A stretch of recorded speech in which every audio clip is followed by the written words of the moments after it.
When Teddy Roosevelt entered the White House, he was a young man with a large family.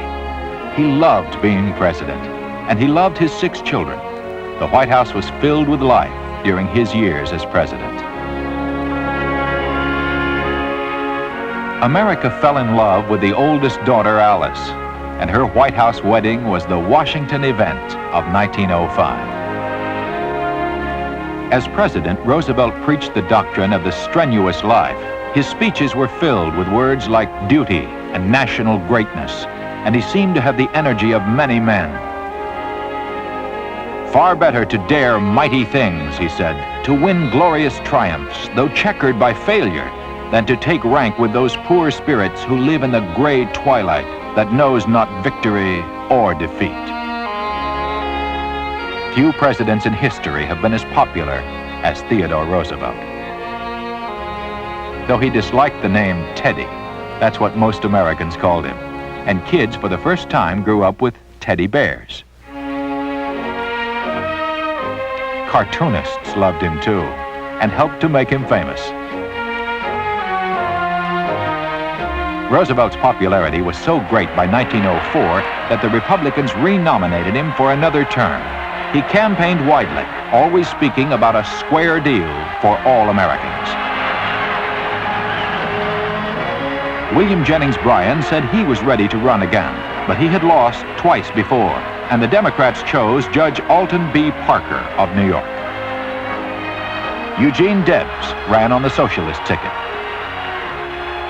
Roosevelt's election victory was hardly surprising. His progressive policies and vigorous personality earned him the respect of young and old alike.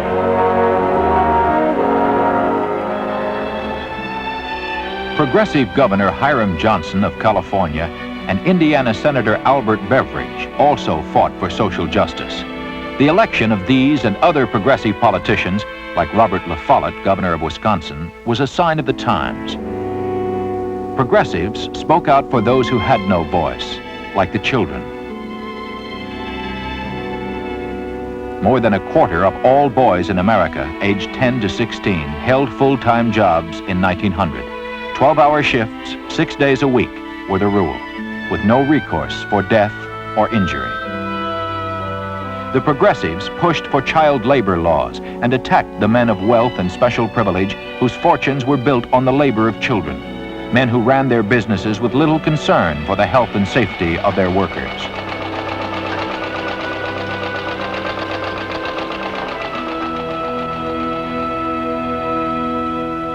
Progressive concern reached into the cities, to the slums and crowded tenements. Progressive reformers passed a housing inspection law in New York City early in the decade. Within a few years, most cities had similar laws on the books. Immigrants in many cities discovered the settlement houses. Hull House in Chicago was the most famous. There, social workers helped confused and frightened immigrants find homes and jobs and learn English. Jane Addams was the guiding spirit of the movement. Lincoln Steffens was a progressive journalist. His book on urban conditions he called The Shame of the Cities. Ray Stannard Baker exposed corruption in the mines and railroads. The muckrakers, as they were called, believed exposure could lead to reform. Upton Sinclair would become the most famous muckraker of the decade. In 1906, he published a novel about the meatpacking industry. It was called The Jungle. Sinclair revealed that rancid and tubercular beef, rats, and garbage got canned right along with the good meat. The Jungle caused a public furor. Investigations proved the charges correct and increased public demand for a federal meat inspection law. There was also a growing public concern over drugs and patent medicines, a $60 billion a year business in 1900. There were cures for every complaint. But analysis revealed that many contained poisons. Most contained alcohol.